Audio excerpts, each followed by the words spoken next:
अस्सलाम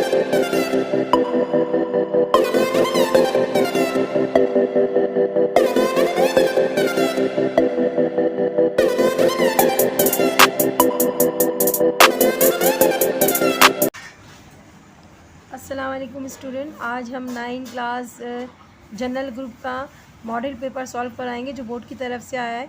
तो बेटा यहाँ पर आपको कितने क्वेश्चन करने हैं ये पूरा आपको आइडिया हो जाएगा क्योंकि एग्ज़ाम करीब है आने वाले। तो यहाँ पर आपको आइडिया हो जाएगा। सेक्शन ए आपको गिवन है, उसमें 20% है। 20% मतलब 20 MCQs नहीं है, 20% पेपर है MCQs पे मुश्तमिल, जो 15 मार्क्स का है। 15 मार्क्स देख लो, 15 MCQs होंगी, ठीक है। उसके बाद सेक्शन बी है, 40% सेक्शन बी दिया गया है, जो 30 बी सेक्शन है वो 40% है, यानी कि 30 मार्क्स के क्वेश्चन आंसर हैं।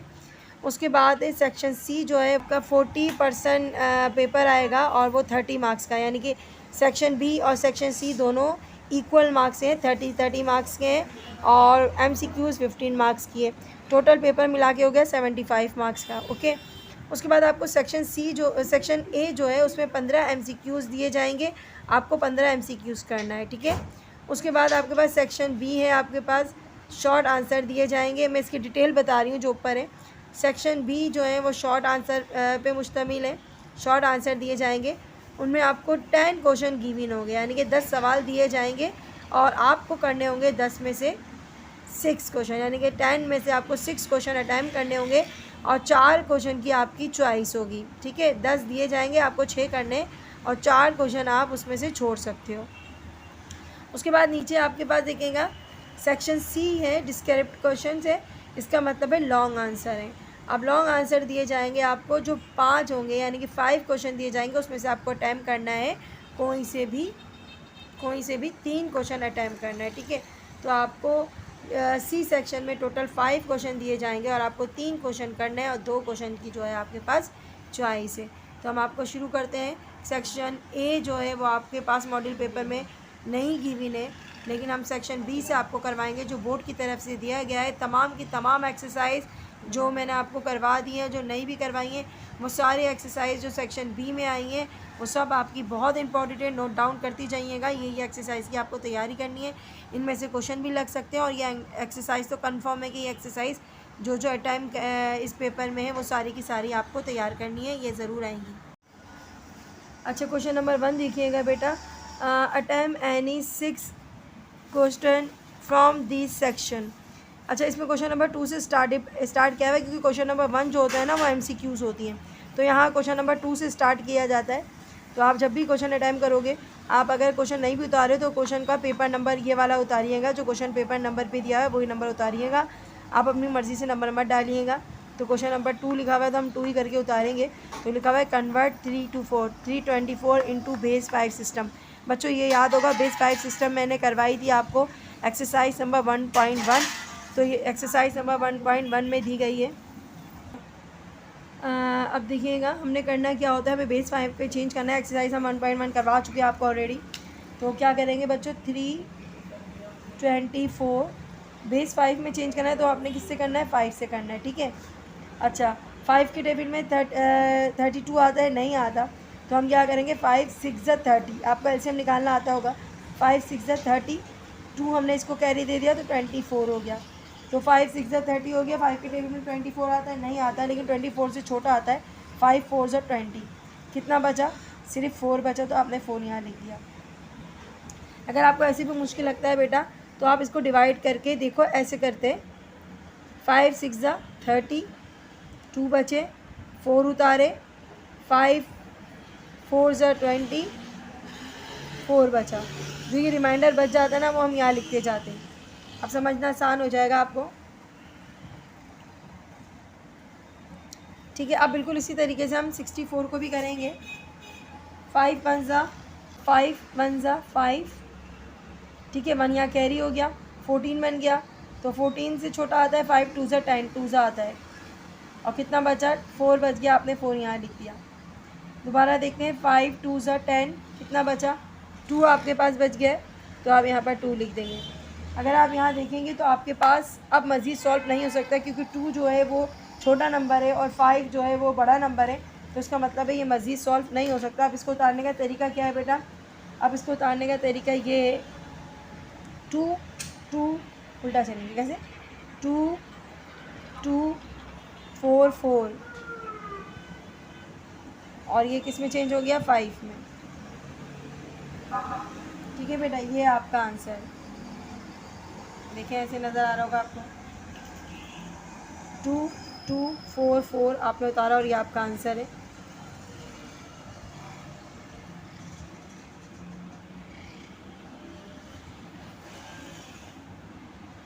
अब अगला क्वेश्चन देखते हैं। अच्छा, क्वेश्चन नंबर 3 देखिएगा। इसका पेपर का क्वेश्चन नंबर 3 है, वैसे तो हमारा ये क्वेश्चन नंबर 2 है। और इसमें क्या पूछा जा रहा है? एक्सरसाइज नंबर भी मैं आपको बताऊंगी। एक्सरसाइज नंबर है आपकी 3.5 से लिया गया है क्वेश्चन। तो बेटा जो भी एक्सरसाइज में बताती हूँ आप नोट डाउन कर लें। इनकी पूरी एक्सरसाइज की तैयारी करनी है। इससे पहले क्वेश्चन था 1.1 का, अब दूसरा सवाल जो है वो है 3.5 का। तो क्वेश्चन पढ़ते हैं। If log 10 2 is equal to, यानी कि ये 2 जो है इसकी वैल्यू है 0.3010, log 10 3 की वैल्यू है 0.477 और log 5 की वैल्यू है 0.6990। ये वैल्यू आपको गिवन है। 2 3 और 5 की वैल्यू गिवन है। आपसे पूछा क्या जा रहा है? पूछा ये जा रहा है देन फाइंड करें द वैल्यू ऑफ log 30। मैं 2 बार log लिख दिया, तो वैल्यू ऑफ log 30 की वैल्यू आपने फाइंड करनी है। और ऊपर तो कहीं भी log 30 की वैल्यू गिवन नहीं है तो कोई मसला नहीं है। आपने करना क्या है? आपने 30 को क्या करना होगा? ब्रेक। हमने पूरी एक्सरसाइज नंबर 3.5 डाली हुई, आप चाहें तो आप देख लेना, अच्छे से समझ आ जाएगी। तो सबसे पहले हम क्या करेंगे? इस 30 को करेंगे ब्रेक। हम लिखेंगे log 30। ब्रेक करने के लिए हमारे पास जो कैलकुलेशन होती है वो होती है एलसीएम। जब कभी ब्रेक करना होता है तो हम क्या करते हैं? एलसीएम निकालते हैं। तो सबसे पहले 2 से निकाल दें। 2 1 ज़ा 2, 1 कैरी हो गया। 2 5 ज़ा 10, 3 के टेबल में आता है 3 5 ज़ा 15, 5 के टेबल में आता है 5 1 ज़ा 5। तो कितने नंबर आ रहे हैं? 2 3 5। तो ये ब्रेक होके आ जाता है 2 3 5। अब हम ये मिटा देंगे।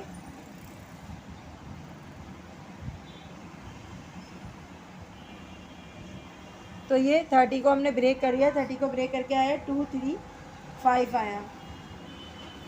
अब क्या करना है बच्चों? आपने ये लॉग जो है ये सबके साथ लगाना है। किसके साथ लगाना चाहिए? यहाँ लॉग मैंने नहीं लिखा, तो लॉग आपको पहले लिखना पड़ेगा। अब आपने करना है क्या? ये लॉग सबके साथ लगाना है। log 10 2 के साथ लगाया। अच्छा, रूल आपके पास जो था वो मल्टीप्लाई किस में चेंज होता है? मल्टीप्लाई चेंज होता है प्लस में। log 10 3 के साथ भी लगाया, मल्टीप्लाई किस में चेंज होगा? प्लस में। log 10 5 के साथ भी लगाया। बेटा अब आपको log 2 की वैल्यू ऊपर नज़र आ जाएगी। log 2 की वैल्यू क्या गिवन है? आपकी वैल्यू गिवन है 0. ऐसे ये लगाए ना तो बेटर है, तो हमने इसकी जगह पे इसकी वैल्यू लिख दी 0.3010। उसके बाद है log 3 की वैल्यू है आपके पास गिवन 0.4771। शायद मैंने ऊपर 1 नहीं लगाया था, तो आप 1 लगा लीजिए। यहाँ पर 1 भी है, ठीक है। उसके बाद है log 5 की वैल्यू क्या गिवन है? 0.6990। अब इन सबको प्लस कर लीजिए, आपका आंसर आ जाएगा। तो सबको प्लस करने के बाद आपका आंसर आ रहा है, कैलकुलेटर निकाल के प्लस करते हैं, 1.4771। क्या आ रहा है आपका आंसर? 1.4771। ये बेटा आपका आंसर है।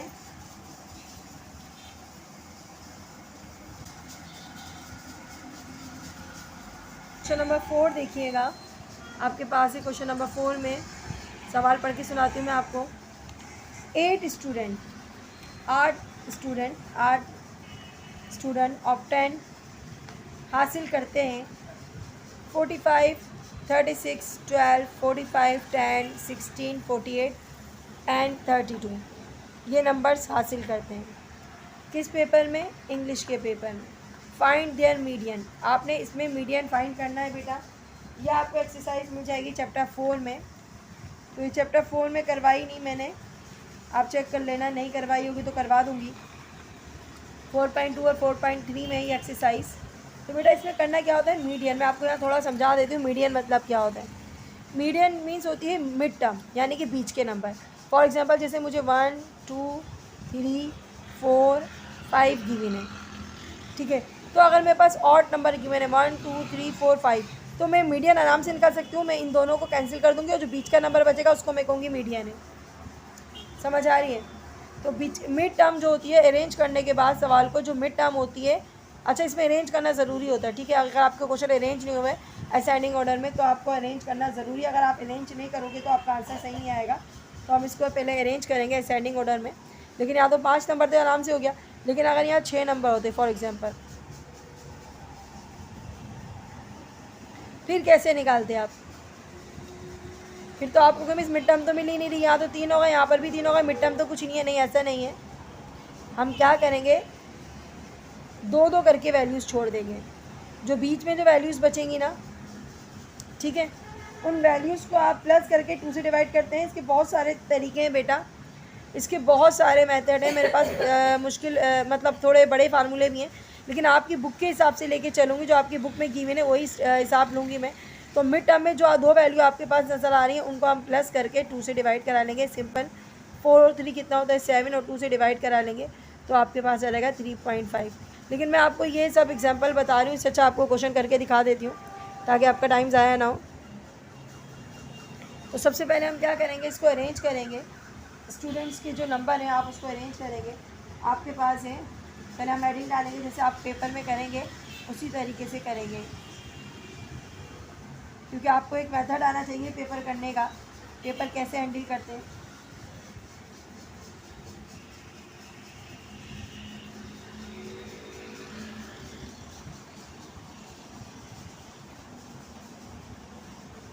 तो मैंने लिखा rearrange the marks of student ascending order. कौन सी ऑर्डर में लिखना है? असेंडिंग ऑर्डर समझते हो, छोटे से बड़े की तरफ जाते हैं। तो हम लिखेंगे असेंडिंग ऑर्डर।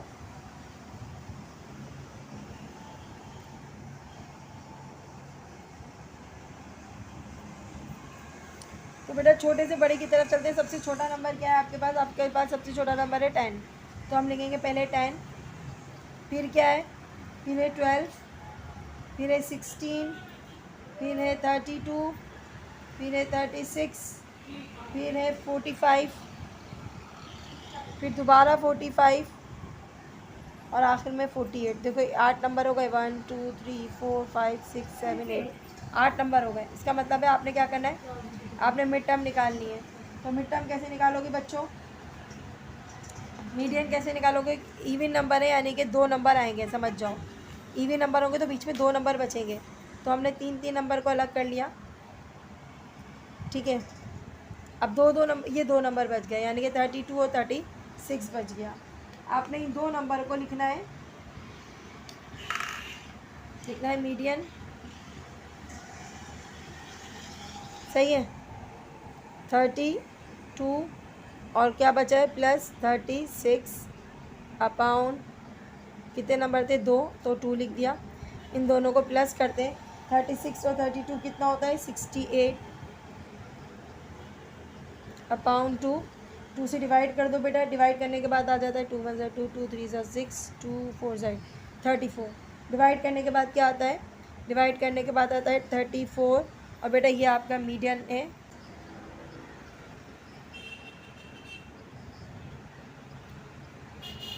तो बेटा इस तरीके से क्वेश्चन आप एग्जाम में कीजिएगा, ठीक है। अच्छा जी, ये क्वेश्चन नंबर 5 देखिएगा। ये एक्सरसाइज हम आपको करवा चुके हैं, 5.2 से लिया गया है क्वेश्चन, ठीक है। 5.2 का क्वेश्चन नंबर 2 है ये। 15 spoon of sugar are required for 6 egg cake, यानी कि 6 अंडे यूज़ किए गए एक केक बनाने में, और उसमें 15 चमचियाँ 15 स्पून चीनी के डलते हैं। मतलब 6 अंडे का केक जब हम बनाते हैं तो हमें 15 चम्मच चीनी की ज़रूरत पड़ती है, शुगर की ज़रूरत पड़ती है। तो how many spoon of sugar, कितनी चीनी के चम्मच यूज़ होंगे, will required for 8 eggs cake, 8 अंडों का केक जब हम बनाएंगे तो कितनी चीनी यूज़ होगी। जाहिर सी बात है, जब हम 6 अंडों का केक बना रहे थे 15 चम्मच चीनी लग रही थी, अब हमने अंडों की तादाद में इजाफा करा है, यानी कि अंडे जो हैं वो बढ़ रहे हैं, यानी कि 6 से 8 हो गए, तो इसका मतलब है चीनी की तादाद में भी क्या होगा, इजाफा होगा। इसका डेटा बनाते हैं, उसके बाद आपको समझाएंगे इंशाल्लाह। तो बेटा ये आपकी हम एक्सरसाइज करवा चुके हैं, डेटा हम बना देते हैं आपके लिए। तो सबसे पहले आप लिखोगे सपोज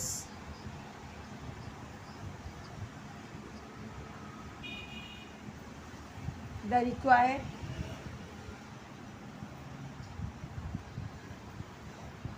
स्पून ऑफ शुगर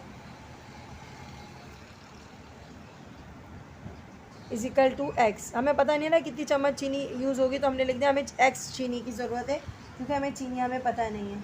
तो हम क्या करेंगे, अब हम बनाएंगे रेशो, क्योंकि हमने आपको पहले एक्सरसाइज करवा चुके हैं, ये रेशो प्रोपोर्शन वाले क्वेश्चन है। तो हम रेशो किसके दरमियान बनाएंगे, दो चीज़ें हमारे पास, एक है चीनी और एक क्या है हमारे पास, एग्स, अंडे।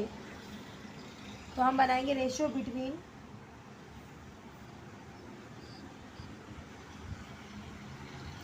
Number of eggs and spoon of sugar, या स्पून कह दें, शुगर कह दें, मर्ज़ी है आपकी। तो यहाँ स्पून बताया जा रहा है तो हम स्पून ही लिख देते हैं, स्पून ऑफ शुगर भी लिख सकते हैं, सही है, आपकी मर्ज़ी है। उसके बाद आपने करना क्या है बेटा, रेशियो प्रोपोर्शन बनानी है। और तरीका मैं आपको समझा चुकी हूँ पहले से ही, एक्स और स्पून ऑफ शुगर।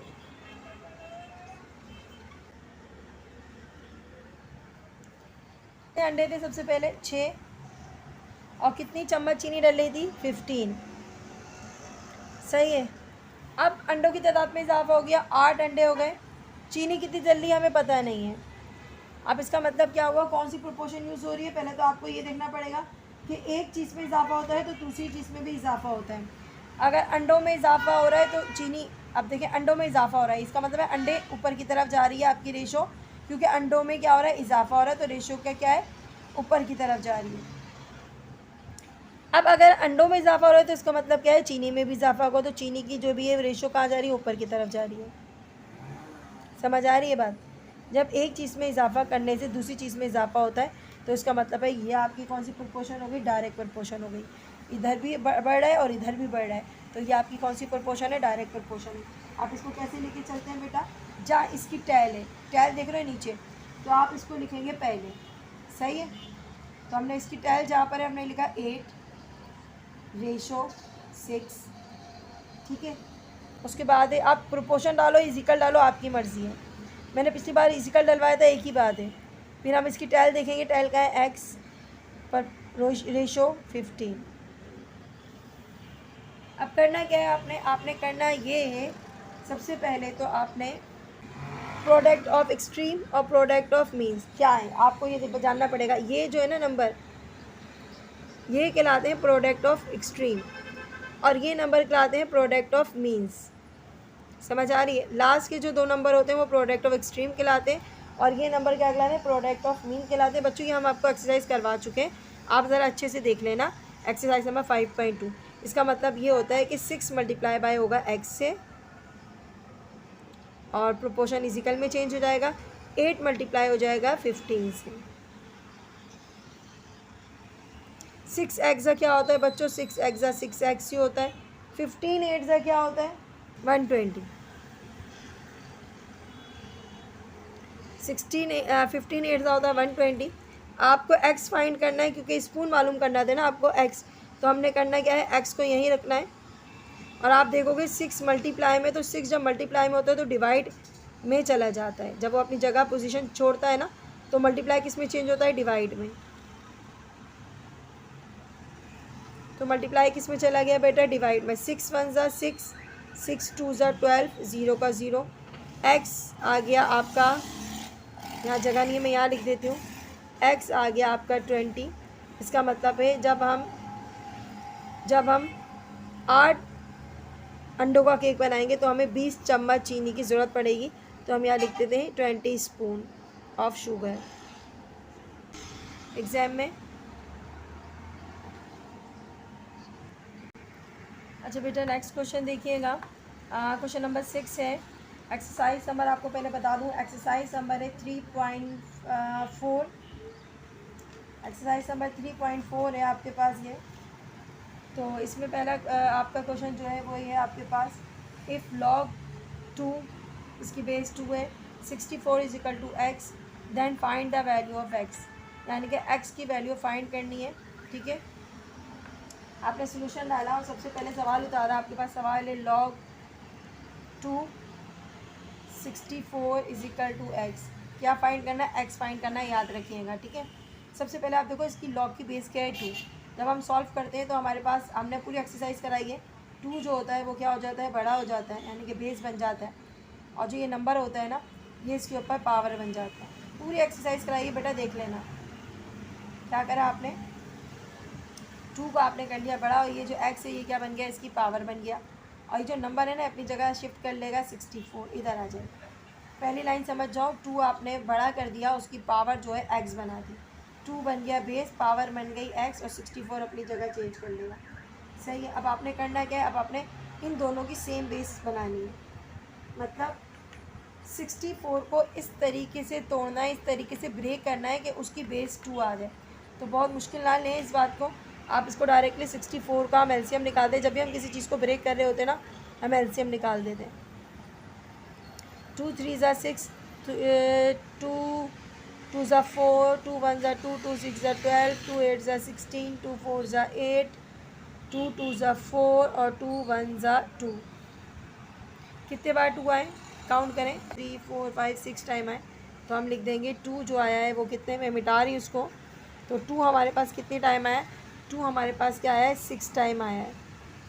तो हमने लिख दिया 64 की जगह पे 2 जो है वो 6 टाइम आया है। अब दोनों की बेस सेम हो गई, तो हम दोनों की बेस सेम हो गई तो हम इसको यही कैंसिल कर देते हैं, एक्स पावर 6 पावर। तो एक्स की वैल्यू क्या आ गई बेटा आपके पास? 6। यह आपका आंसर है। क्वेश्चन नंबर 7 देखिएगा, if P is equal to 1 2 and Q is equal to 4 6 8। P की वैल्यू है 1 2, Q की वैल्यू है 4 6 8। फाइंड क्या करना है आपने? Then find P multiply by Q। आपने P मल्टीप्लाई बाई Q करना है। आपने सॉल्व लिखा, P Q उतारा। अब हमने करना है क्या है बच्चों? बहुत इजी सा क्वेश्चन है, 2.2 का है। P is equal to, P की वैल्यू उतारी 1 2,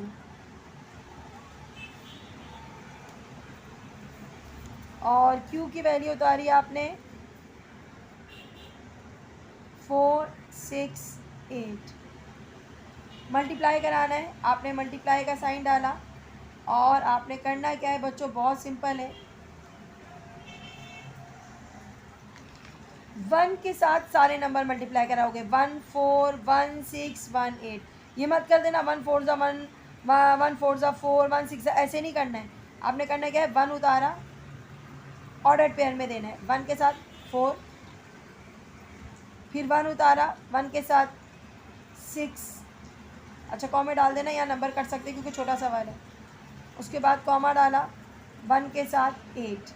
दोबारा बता दूं, आपने करना है क्या है? 1 लेना है, 1 के साथ सारे नंबर लिखना है ब्रैकेट में, 1 के साथ 4, 1 के साथ 6, 1 के साथ 8। उसके बाद अगला है आपके पास नंबर, इस ब्रैकेट में क्या बचा है? 2 बचा है। इसके बाद आपके पास बचा है 2, आप उतारेंगे 2 के साथ 4, फिर 2 के साथ 6, और आखिर में 2 के साथ 8। बट बच्चों कॉमेंट डालिएगा क्योंकि बहुत छोटा क्वेश्चन है, इसमें नंबर आपके कट सकते हैं, छोटी छोटी चीज़ों पे नंबर काट सकते हैं। यह आपका आंसर है। 1 के साथ 4, 1 के साथ 6, 1 के साथ 8, 2 के साथ 4, 2 के साथ 6 और 2 के साथ 8। ये भी क्वेश्चन करवाया मैंने आपके चैप्टर 2 में, देख लीजिएगा। क्वेश्चन नंबर देखिएगा बेटा, यहाँ पर आपको थोड़ा सा अलग करके दे दिया बोर्ड वाले ने। आपकी एक्सरसाइज में जो है इसमें थोड़े से नंबर चेंज कर दिए। ठीक है, 25,000 कर दिया, जबकि यहाँ पर पहले हमारे पास 6.2 में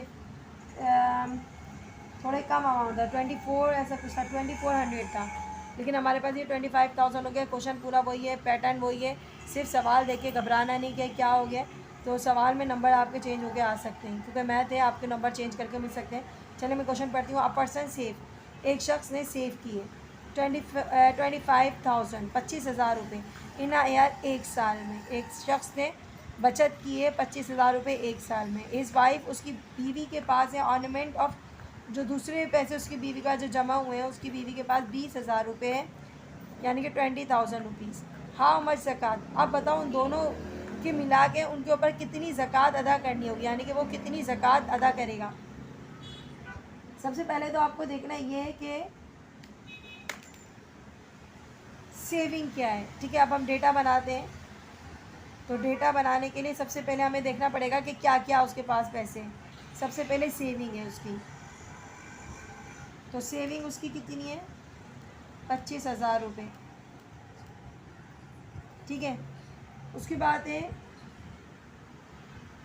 उसकी बीवी के कितने पैसे थे, उसकी वाइफ के, तो हम लिखेंगे यहाँ पर सेम वही लिखना जो यहाँ पर लिखा है, ऑर्नामेंट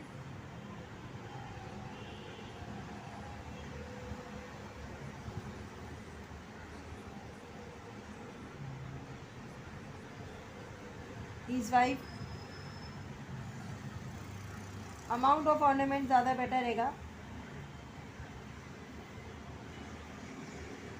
अमाउंट ऑफ ऑर्नामेंट है 20,000 rupees. Same as it is उतारा करो, डेटा बनाना कोई मुश्किल नहीं होता। अब आप टोटल देखोगे टोटल कितने आ रही है, टोटल अमाउंट कितना आ रहा है, ठीक है। इन दोनों को प्लस कर लो, प्लस करके आपकी टोटल आएगी 45, अच्छा 20,000 है, 2,000 लिख दिया था मैंने, 20,000 है, 45,000 रुपीज़, ठीक है। अब आपने करना क्या है, अब आपने देखनी है ज़कात कितनी दे सकते हैं। तो बेटा इस्लाम में हमारे पास ज़कात की जो रेट है, तो हम लिखेंगे रेशियो ऑफ ज़कात, या रेट ऑफ ज़कात भी लिख सकते हैं। तो हम रेशियो ऑफ ज़कात लिखते हैं, रेशियो ऑफ, थोड़ा सा आगे से लिखते हैं, रेशियो ऑफ ज़कात कितनी है पता है सबको जी, 2.5 कह सकते हैं, या आप इसको कह सकते हैं 2.5, यानी कि 2.5 समझ तो मर्जी है, दोनों में से कुछ भी लिख लो, लेकिन हम इसको मिक्स फॉर्म में नहीं लिखते, हम इसको इस फॉर्म में लिखते हैं, यानी कि 100 रुपये पे 2.5 रुपये। ये जो परसेंटेज होता है इसका मतलब क्या होता है, 100, 100 रुपीज़ पे 2.5 रुपये आपकी ज़कात जाती है, समझ आ रही है। तो हमने करना क्या है, इसका मतलब ये है कि आप लिखेंगे ज़कात पे भी लिख सकते हैं, चले ज़कात पे लिख देते हैं। टोटल अमाउंट कितना था, 45,000, और ये कितना है आपका 2.5 है, और ये जो है ना परसेंटेज, इसका 100 हम नीचे लगा देंगे, कैंसिलेशन कर लेते हैं, 100 सिंपल कर जाएगा इसके 2 ज़ीरो के साथ।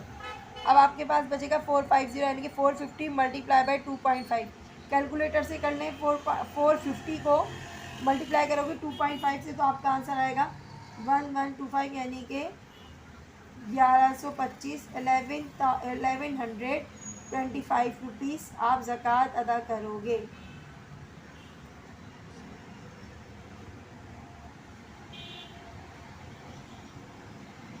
पेबल लिख देगा, ये भी सही है आपका आंसर। तो 1125, 1125 रुपये आप ज़कात पे करोगे। क्वेश्चन नंबर 9 देखिएगा बेटा, डिवाइड 450, डिवाइड करना है 450 रुपीज़ को अमंग XYZ, किसके दरमियान, XYZ 3 हैं, कोई भी नाम हो सकते हैं, आप कोई भी नाम रख सकते हो, XYZ में आपने कोई भी नाम डाल दिए। इन तीनों के दरमियान 450 रुपये डिवाइड करने हैं, इन रेशो, किस रेशो के हिसाब से, 2, 3, 4, यानी कि X का रेशो 2, Y का रेशो 3, Z का रेशो 4। तो बेटा ये एक्सरसाइज हमें 5.5 है, लेकिन इसका क्वेश्चन इन्होंने थोड़ा सा चेंज कर दिया है, और इस क्वेश्चन को चेंज कर दिया है, लेकिन मेथड सारा का सारा वही डाला हुआ है आपका, क्वेश्चन नंबर 1 की तरह है। तो हम क्या लिखेंगे सबसे पहले, तो सबसे पहले हम लिखेंगे इसमें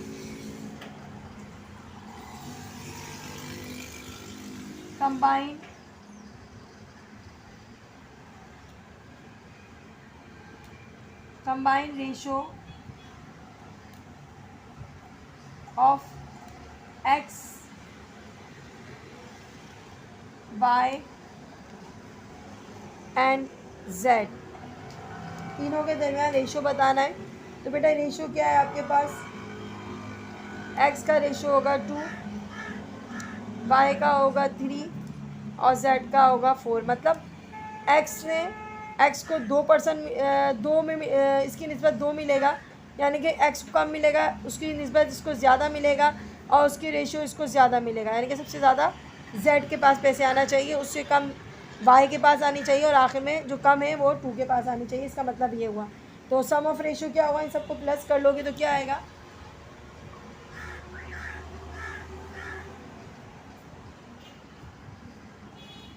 इन सबको प्लस कर लोगे, साइन लगाओगे पहले, तो 2 3 5 5 और 4 9, सम ऑफ रेशो कितना आया आपके पास, 9 आया। अब सबसे पहले हमने करना होगा x का रेशो फाइंड करना है। तो हम क्या लिखेंगे, share of x,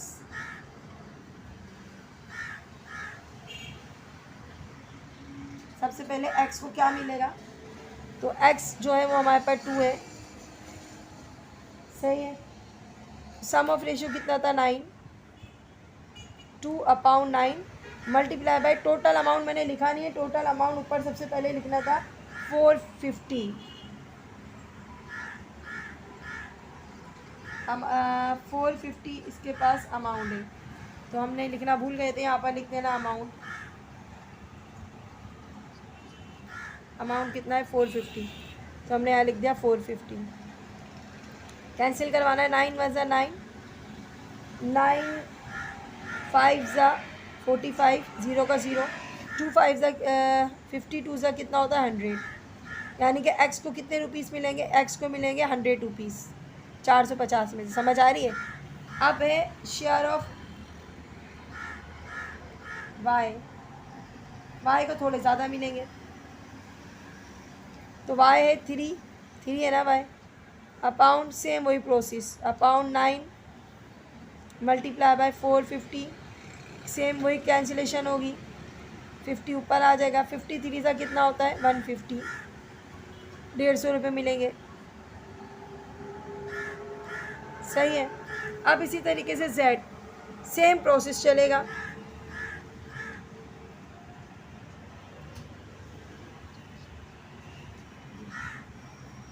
share of z आखिर में 4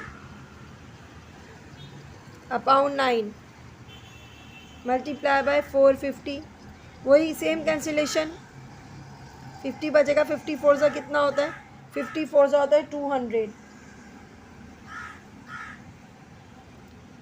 ये सबको हिस्से मिल जाएंगे, ठीक है।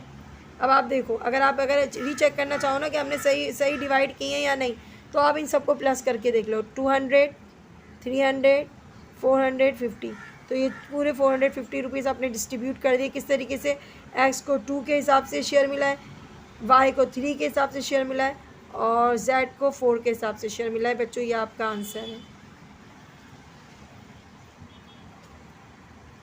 क्वेश्चन नंबर 10 सिंप्लीफाई एक्सरसाइज हम आपको करवा चुके हैं। ये आपके पास एक्सरसाइज है 3.3, एक्सरसाइज नंबर 3.2 है, आई थिंक 3.3 है, 3.2 है, 3.2 है, ज़रा देख लीजिएगा। तो बेटा यहाँ पर आपने करना क्या है, मैं करवा चुकी हूँ एक्सरसाइज आपको। आपने सबसे पहले क्या करना है, इसका रेडिकल चेंज करना है। ये जो रेडिकल दिया हुआ है ना, आप इसको चेंज कर दोगे, इसमें आएगा रेडिकल, ये आ जाएगा 1/3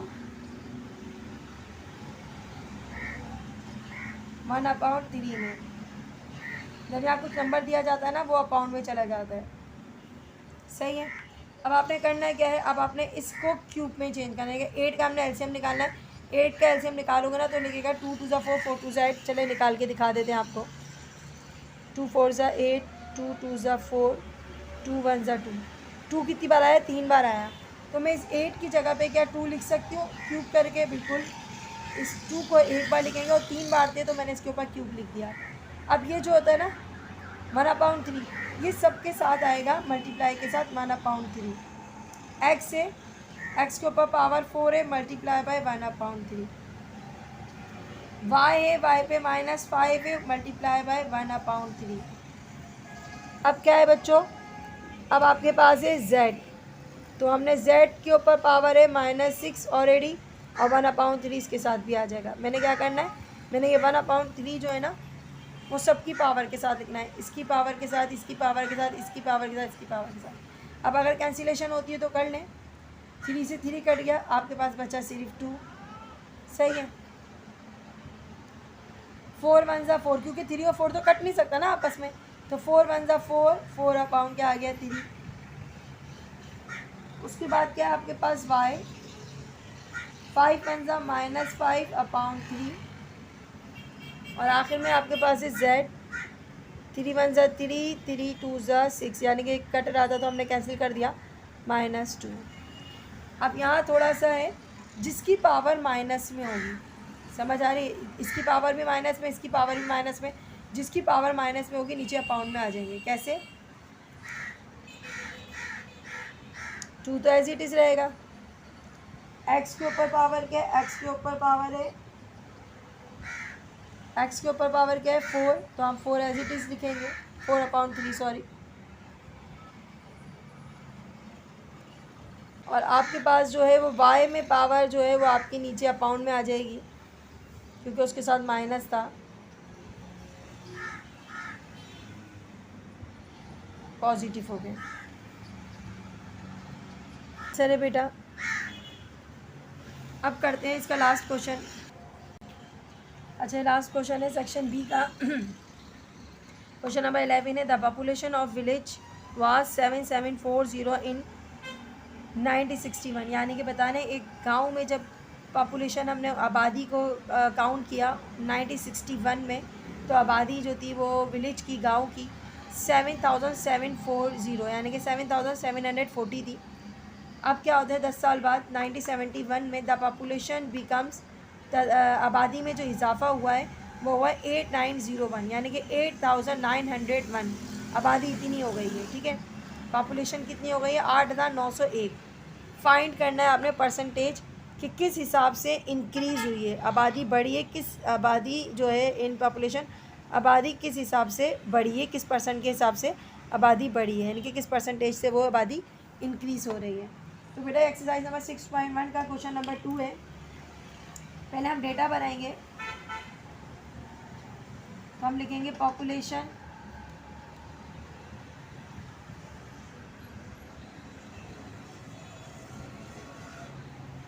of village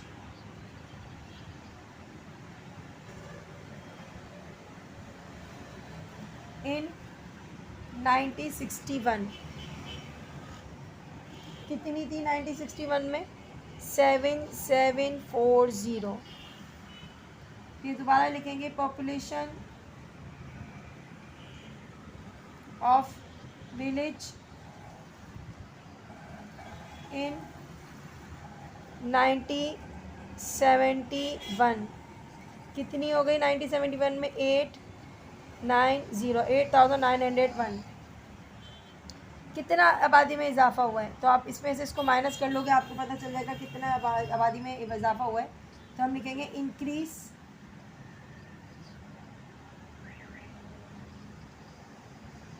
in population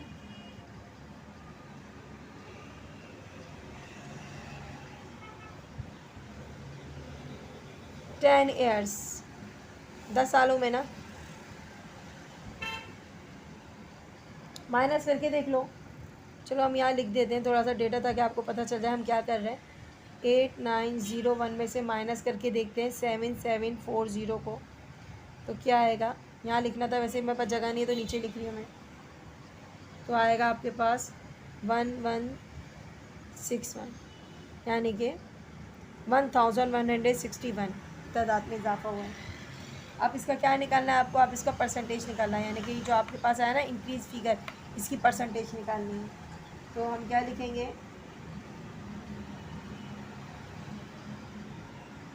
percentage of increase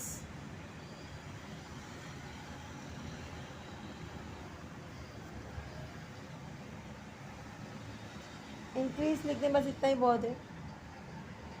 अच्छा, परसेंटेज ऑफ इंक्रीज पॉपुलेशन भी लिख सकते हैं। चलो,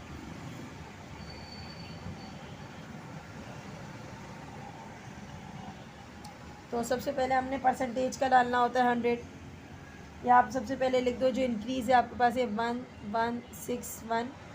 टोटल आबादी कितनी थी ये वाली, इसमें से निकालनी है 7740। परसेंटेज का 100 डाल दिया हमने। अब क्या करना है, सिर्फ कैंसिलेशन करनी है। आप इसको पहले मल्टीप्लाई कर लो, फिर से डिवाइड कर लो, आपके पास टोटल आंसर आ जाएगा 15। क्या करोगे आप, पहले इन दोनों को मल्टीप्लाई कर लोगे 1161 को कैलकुलेटर से, और जो भी आंसर आएगा उसको डिवाइड कर लोगे 7740 से, आपके पास 15 आएगा। तो यानी कि 15 के हिसाब से आपकी जो है पॉपुलेशन में इजाफा हुआ है। क्लास ये 9 क्लास का पेपर मैंने सेक्शन बी पूरा करवा दिया है। उसके बाद सेक्शन सी इंशाल्लाह अगली वीडियो में ज़रूर अपलोड करेंगे इंशाल्लाह। अपने दोस्तों में ज़रूर ये वीडियो शेयर करें, सब्सक्राइब करें चैनल को, ताकि हमारा हौसला बढ़े, और तमाम बच्चों में ये शेयर करें ताकि बच्चों का पेपर बहुत अच्छा जाए। आप इन एक्सरसाइज की ज़रूर तैयारी करें, आपको उम्मीद है 75 में से 70 मार्क्स ज़रूर मिल जाएंगे इंशाल्लाह। दुआ में याद रखिएगा। अल्लाह हाफ़िज़।